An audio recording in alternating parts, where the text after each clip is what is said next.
And what's up, guys? We're back for another breakdown and predictions video. This week it's going to be Dana White Contender Series 2023 Week 4.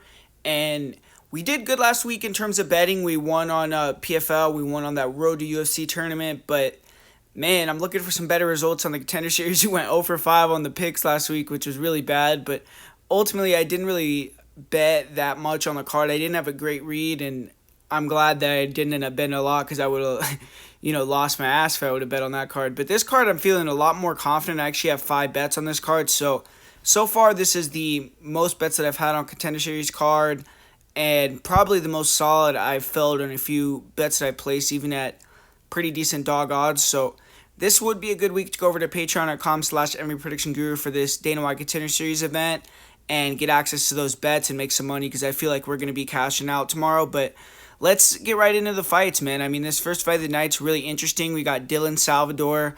He's going to be taking on Bolaji. And Salvador, he's a French fighter. He's a former Muay Thai and kickboxing guy. And he's faced some of the greatest strikers in the world. He's himself is an exceptional striker. And he began MMA in 2019. He retired from kickboxing, started fighting in full contact. And he isn't super young. He's already 30, but he's gone 5-1 in MMA since his journey started 4 years ago, and he's not your average kickboxer. He already is a purple belt in jiu-jitsu, and due to that, he's fought good competition from the start. He debuted against a 3-0 opponent. He's beaten a 6-1 opponent, 11-4 opponent, 8-2 opponent. So he's fought good opponents, and he's been in recognizable promotions. He's fought in Titan FC. He's fought in Eagle FC, UAE Warriors. He hasn't fought in almost a year, so we could see some improvements from him as well. So I'm excited to see what he brings to the table.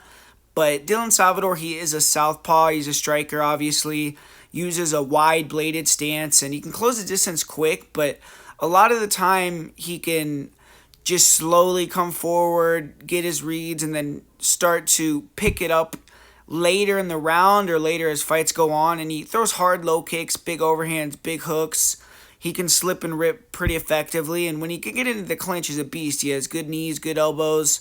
He can throw fast flurries. He cuts guys, and he'll break fighters down over time with his kicks. He stays very defensively sound, and then he'll open up when he feels it's available, and he's not in danger, and his opponent is close to being finished a lot of the times when he's opening up with big shots. And his head movement is on point. He has a good high guard. So he's hard to hit, but I do feel like at range, I think Oki has the better hands in this matchup and Salvador has the better kicks. But Salvador's wrestling is questionable. He doesn't really have takedown defense from what I've seen, but he is a purple belt and he'll attack from his full guard with submissions. He has pretty good front chokes as well if fighters shoot bad shots on him, and he'll use his guard to either finish you or try to create a scramble and get back up to his feet. A lot of his wins so far have been submissions, which personally I don't really like seeing that because to me that shows that he's been getting put on his back in these fights and he hasn't been fighting, the highest level opponents, so submitting them isn't as impressive as submitting someone that's maybe a higher level. So I feel like that's not necessarily the best way to see him getting victories. I would rather see him get knockouts, defending takedowns, or if he got the submissions from the top position, that would be a different story. But a lot of the times it's from guard or through catching front chokes. But if you see his one loss, he lost to Ali Zebian, and Zebian's a grinder. I've seen him fight before. I wasn't able to find that fight, unfortunately, online, but I'm sure that Salvador probably just got wrestled, couldn't find the submission, couldn't find the knockout. And that was the third fight of the night for Salvador. It was the finals of a one-night tournament, so who knows how that affected him. But one thing about Salvador that I like is he does have good cardio, and he's a true fighter. He'll fight hard until the end. He won't look for a way out. He embraces a war. And when you look at Bolaji, his opponent, he's also very impressive. He's a 27-year-old prospect out of Belgium, 7-1 pro record. He has 5 finishes, and he debuted in 2018 and lost, but hasn't been beaten in 5 years. And the competition for Oki has been up and down. He's been some solid fighters. He's been some not so solid fighters. For instance, in October of 2022, he beat a 13-0 opponent, but then earlier this year in March, he fought an 8-13 fighter. So he has been kind of inconsistent in terms of booking tough fights, but hopefully, now that he's on this UFC circuit, even if he loses, he starts to fight higher level opponents, and because I do think he has potential, could get to the UFC, win or lose in this fight, but this is going to be his first time fighting outside of the Netherlands or Belgium, and we're going to see if he can make his dreams a reality. But Oki, he's a big athlete. He's an explosive counter striker. He walks fighters down. He cuts the cage off well. He feints and probes with jabs, low kicks, and when fighters attack, he's ready to counter with 3-2s or 1-2s, and he'll attack the body. He's very fast. He's accurate, powerful. Defensively, he has good footwork. He can slide out of the way of punches. But on the inside, he can be a little bit loose with his defense, and that's where Salvador is going to have a lot of success if he can get on the inside. But Oki has excellent speed, footwork, distance control, discipline, and he's better at fighting off the front foot, but he can fight off the back foot too. If you could slip Oki shots, like I said, get inside, you can land on him. We did see Nair Malikin land quite a few shots, but Oki does have a good chin. He's in great shape. He can push the pace, and he has a good killer instinct too. He's a finisher. Both these guys are finishers. And if you look at in Bolaji Oki's first career fight, he did lose due to being taken down, held down, couldn't stop the double, didn't have much of a get-up game. But he's definitely improved his takedown defense, and naturally he's very strong. His balance, his athleticism are on point. He has good takedown defense technically as well. And his last fight, he was able to dig underhooks when his opponent shot in on him, land a knee to the liver, end the fight.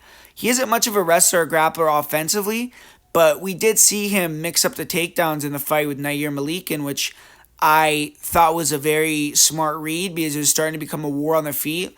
He took him down, and I think that's something he could do in this fight as well and be successful with it. So at range, this is going to be the battle of Oki's long hand combos, the crisp boxing versus Salvador's kicks and kind of explosive hand combinations when he does go.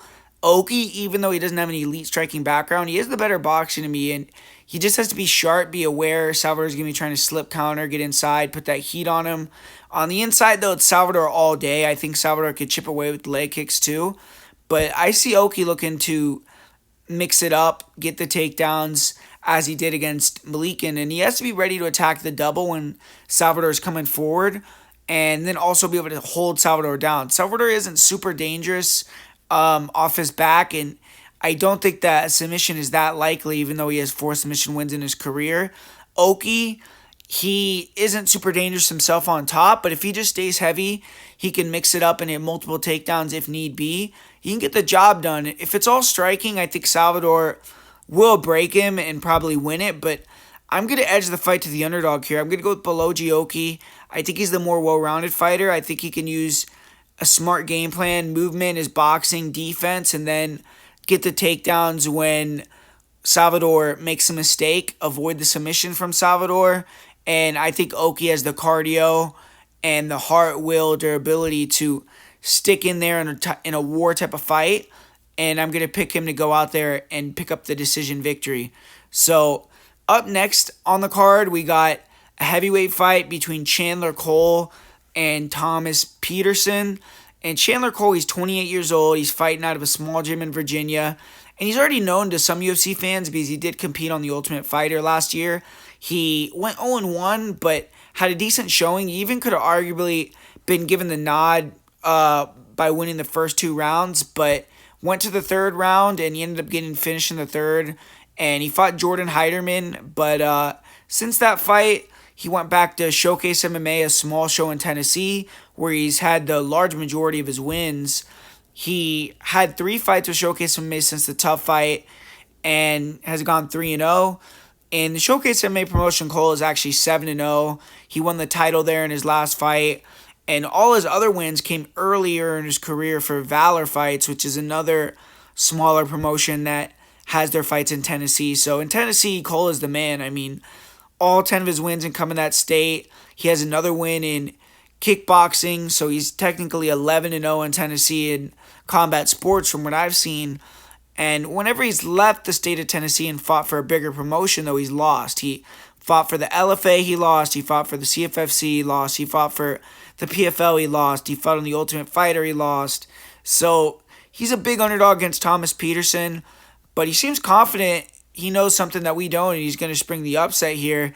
And like I said, on the Ultimate Fighter, he did win the first round and arguably won the second round and dropped Heiderman, had him in some bad positions. So he's not a terrible fighter, but it's just he has never been able to get the job done at the highest stage.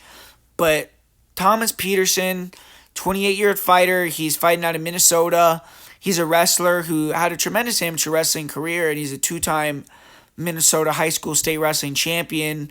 Went on to wrestle for Iowa Central, the same school that produced UFC champions like Colby Covington, Cain Velasquez, John Jones, and they've even produced Bellator champions like Joe Soto, knockout artists like Drew McFedry. So anytime you see someone, went to Ohio Central for wrestling and then they decided to transfer to MMA, a lot of times they're a bad motherfucker. But Peterson, he became an NJCAA heavyweight champion for Iowa Central. He also wrestled for North Dakota State University. And in MMA, he's 7-1. He's had all his fights except for one in the LFA. And he's fought a lot of flakes, but he did defeat Vernon Lewis to win the LFA title in 2021. And his one loss so far was against Waldo Cortez Acosta, where Peterson was winning the fight before getting caught by Waldo and knocked out in the third round. So Peterson can look impressive on Tuesday. He will probably be ready to compete with some higher level opponents right away and get signed. So when you look at Thomas Peterson, so far as a pro, he's run through almost everyone he's beaten. 6 of his 7 wins are first round finishes. His other one was a second round finish. And his fight with Acosta is the only fight where he's had to go to the third round. So style-wise, obviously he's aggressive. He looks to get the job done early. And he's a smaller heavyweight, but in this fight he actually weighed in at like 255. So I don't know if that's kind of trying to match the weight of Chandler Cole, but he's weighed in at like 237 before. And on the feet, he's fast, mobile. He's a southpaw. He has a decent straight left hand. When he decides to close the distance with his punch flurries, he's pretty fast and will throw 1-2s. He'll attack the body with the straight lefts. And the body punches and the level change feints does help him come over the top with punches. And he'll use his striking to push fighters to the cage. From there, he has decent knees, elbows, dirty boxing. He isn't really an elite striker, though. His arm reach is only 74 inches, which is short for heavyweight, which poses problems. But this fight, obviously, Chandler Cole is a similar-sized heavyweight, and he's actually going to have the reach advantage. But he doesn't throw kicks, Peterson. He has to really rely on his athleticism to close the distance, but he'll square up. He can get countered coming in, and Waldo Cortez Acosta was catching Peterson all fight, and Peterson was walking through the shots until he wasn't. So he has a good chin, but he ended up getting knocked out late in the third round, and he definitely needs to improve his patience, his footwork. He has to cut the cage off and wait for more appropriate moments to blitz in with punches or the takedown. Or I don't think he's going to last long in the UFC if he gets there, but he's athletic, he hits hard, and his striking is his secondary weapon. He has high-level wrestling, especially for heavyweight, fast single. He'll use the single to come up into the body lock. He can struggle to take fighters down in the middle of the octagon, but he has good takedowns against the cage. And once he gets on top, he's very heavy. He likes to trap the far wrist, get to the wrestling right position, and unload with short punches until the ref steps in. He has good cardio. If fighters get back up a couple times, he could stay on them and mat return them, eventually break them. In his loss to Cortez Acosta, Peterson got a lot of takedowns. He put a lot of damage on Waldo. And we've seen from Waldo's UFC career that the guy's super tough, and he just kept getting back up. He stayed in the fight, and eventually he just caught and finished Peterson, who was winning the whole fight. I don't really think many heavyweights outside the UFC are bringing what Waldo Cortez Acosta brought that night. And Peterson, to me, is UFC level. With this fight, he's going to be the bigger guy, which doesn't happen for him much in his fights. And we should be able to see him show out here. Chandler Cole, bloated up welterweight to me. He has really no business at heavyweight, but he's a deceptive athlete. He's fast for the size and for his size, and he has a decent counter left hook. He'll throw some low kicks. He'll mix in some spinning kicks, flying knees. He has okay wrestling, but he can get super sloppy with the shots, end up on his back, and when he ends up on bottom, he tends to crumble. Cardio for Cole isn't really great, but he does have a chance to get the knockout just because Peterson, suspect defense, and Cole does bring that flying knee spin kick dynamic to the game. But early he might have a striking edge, but I think Peterson hits harder, and I think the wrestling and just the pressure and grind that Peterson is going to embrace is going to be a big issue for Cole.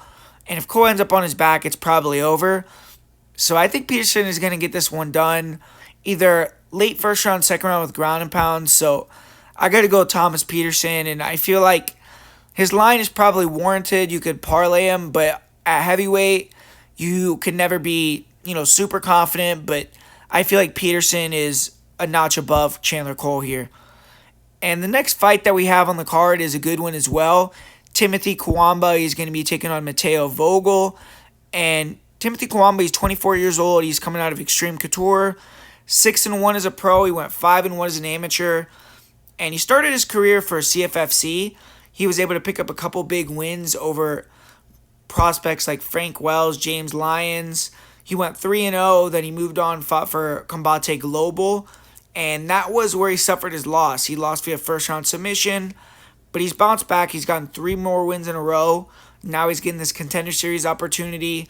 He has fought twice for Freedom Fight Night recently, which is the promotion that was like Rampage Jackson and Frank Mir and Tito Ortiz and a couple other guys, Boss Rutan, I think, but they were like doing teams and going against each other. So it was kind of a weird format, but relatively decent event because it was MMA legends. They had some UFC veterans on the show. So it was okay experience, but Kwamba beat 2 inexperienced fighters. And then his last fight, he fought for George Masvidal's promotion, Icon FC, beat a 3-1 opponent with ground and pound. So this is going to be the first fight for Kwamba this year. He's taken a 9-month layoff, which he's young, he's on a roll, and I think that we could see him coming back looking even better. And you look at him, he's a very good boxer. He has fluid movements, nice feints, extremely fast. He fights long, good kicks. He lacks power, but he throws nice straight punches, real clean technique, high volume. He could bust your face up, and he stays on that gas pedal. And he should be the crisper boxer and the superior athlete. He has good wrestling. He has fast double legs. His control is good. He can get to that wrestling right position, wear guys out, mat return them, get that far wrist control, and go to town with punches.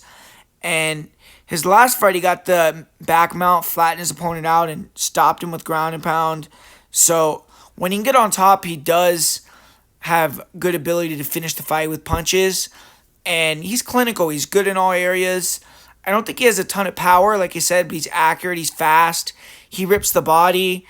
This fight, he needs to be ready for an opponent who has good kicks and an opponent who's going to be looking to counter with big hooks. So it's a hard matchup, but I think in the stand-up, Kwamba has the advantage, and he just needs to avoid the grappling storm from Vogel and come in good enough shape to handle the output and just insane pressure and pace that Vogel brings. And when you look at Mateo Vogel, he's 27 years old. He's currently the reigning and defending Battlefield Fight League champion. And he's come up the hard way. He's been forged through the fire. He fought guys like Garrett Armfield, like Damon Blackshear. And his one definitive loss was to Damon Blackshear. He has another loss, but that was a DQ loss. He's won 3 fights in a row, and I'm sure he's hungry to get this contract. He is a hard-nosed grappler.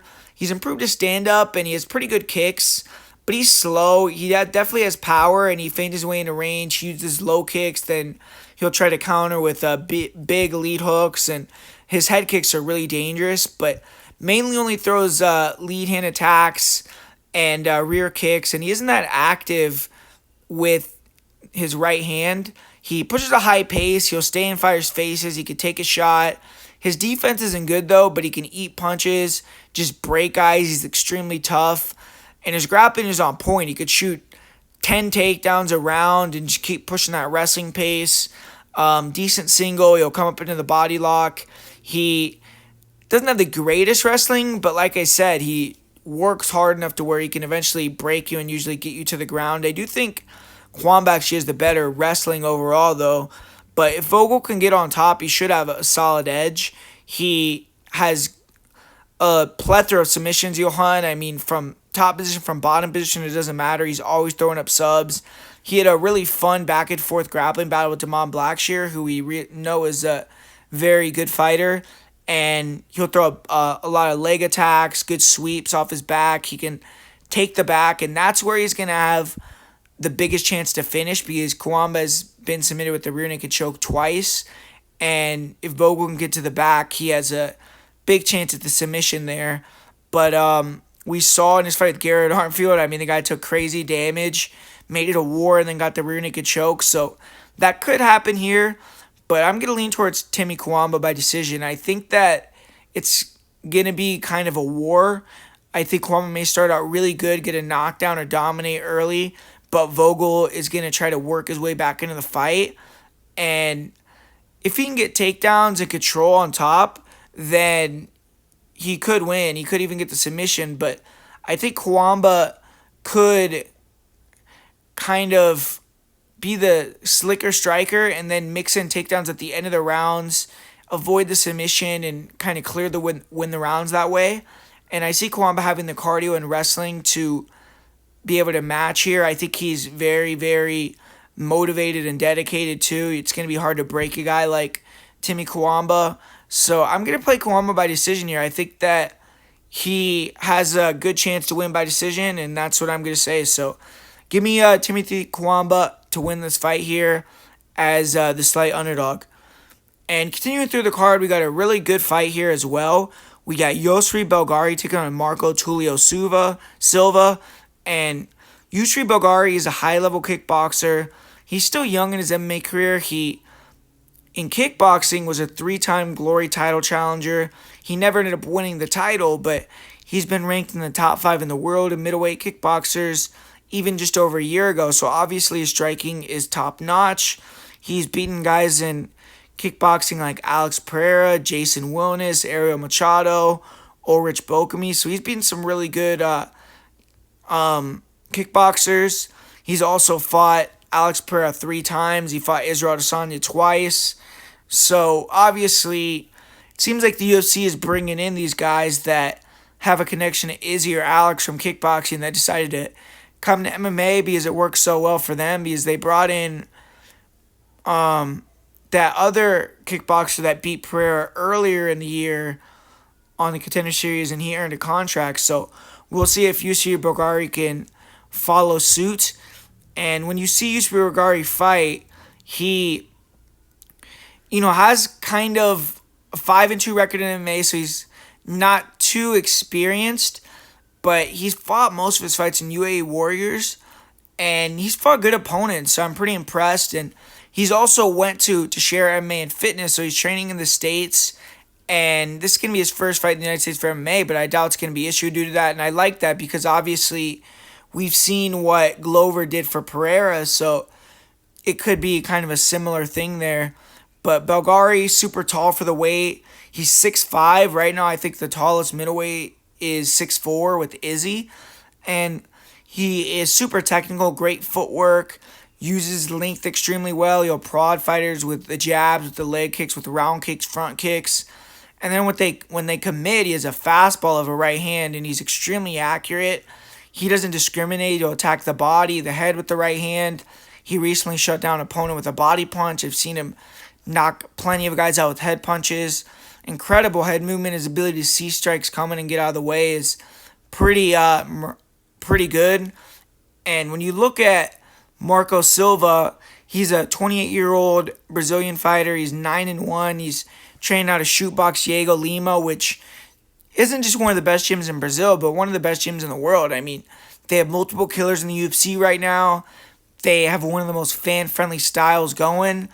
And Diego Lima is an underrated coach. He doesn't get the credit he deserves, but Silva is on a 5-fight winning streak. He hasn't lost since 2018.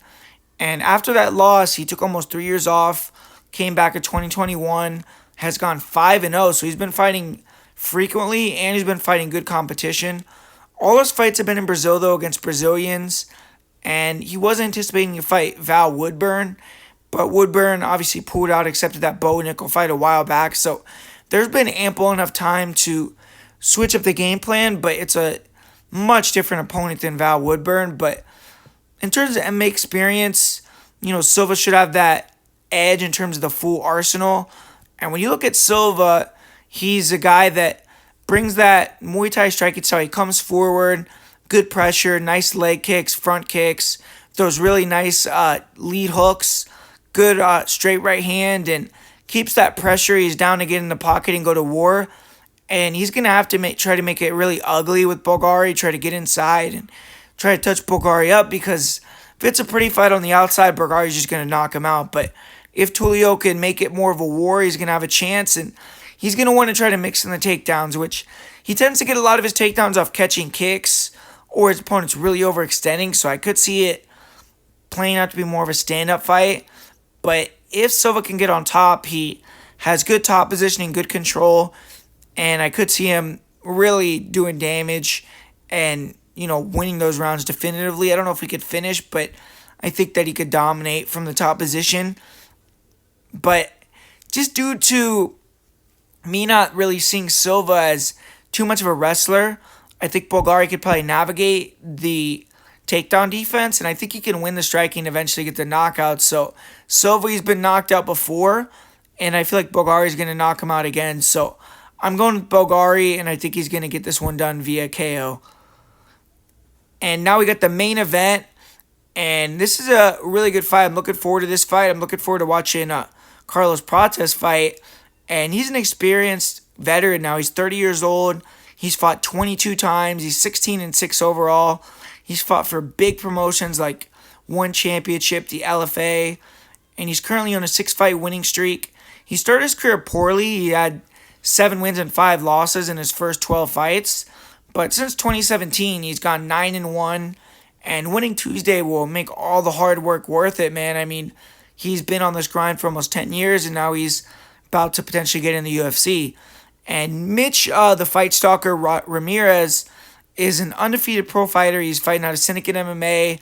He's from Utah originally, and his first 10 fights were all in Utah, if you include his amateur fights. And his last 2 fights have gotten out of Utah. He's fought for Tough Enough and XMMA, which may not be the biggest promotions, but they're respectable. They put on good fights, and Ramirez is getting a big step up here. He is going to have to prove that he's ready for UFC competition by taking out a really, really, in my opinion, tantalizing prospect here in Prates. But Mitch Ramirez is a big fighter for the weight. He's an intense individual.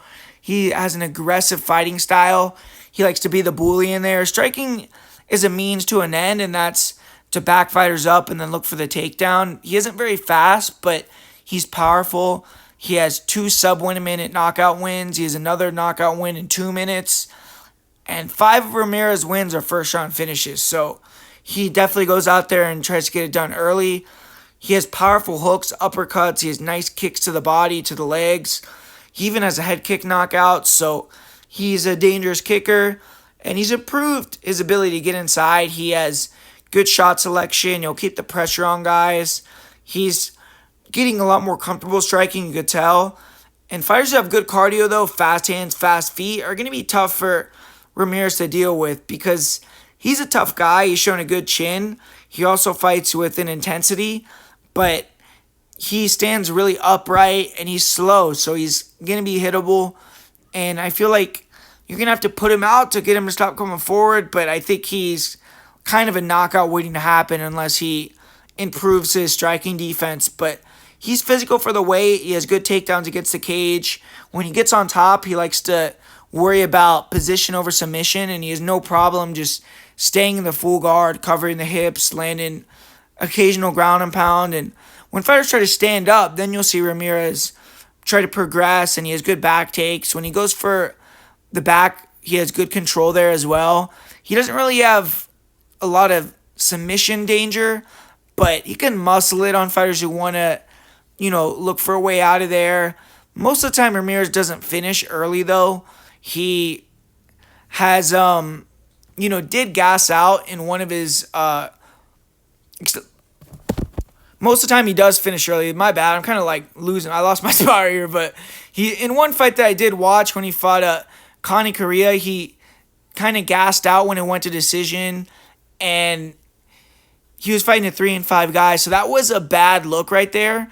And the fight was also in Utah, so elevation maybe played a factor, but he had fought in Utah so many times before, and his cardio was never much of an issue, so that was just probably a lack of preparation. But either way, it wasn't really a good look there in that fight. And he isn't young. He's 30 years old, so it's kind of do or die here. He needs to go out there and put it all on the line, try to beat this guy. But Carlos Prates, he's 6'2", but they're listed at the same height. But to me, it looks like Prates is longer and rangier, but he's does have a 5.5-inch reach advantage, which is a big advantage. But Muay Thai striker, he doesn't need to land much to end the fight either. He's finished 4 of his 5 wins by knockout. 4 of them have been in the first round.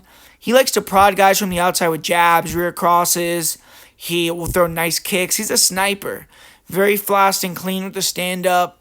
He can get backed up against the cage, and he needs to be aware that Ramirez is probably going to try to pressure him, wait until Prates is backed up, and then flurry and try to clinch. And his last fight, he did land a beautiful intercepting knee that closed the show, and Prates is a true knockout artist. He's dynamic. His last loss that he did have was against a Dagestani wrestler, and he got held down for most of the fight. He showed a good guard. His guard was hard to pass, and he would try to be offensive, but no submissions were really close. If Mitch Ramirez could get on top, he could maybe blanket Prates, but I don't really rate Ramirez's wrestling that highly, and I feel like it's going to be a struggle for him to get Prates to the mat. But one thing I don't like about Prates is I do think that his cardio is a little bit suspect, and I think that if he doesn't get it done early, it could become a closer fight. But I feel like Ramirez is going to get caught and put out here by the more dynamic striker. Prates can't get the KO in the first. Maybe Ramirez could take over, but I just don't think his wrestling is high level enough to really threaten Prates, and I think he's just too slow. So I'm going with Prates via first round finish here, and I think he's going to get the knockout. So that's my full card prediction and breakdowns for this week of the Contender Series.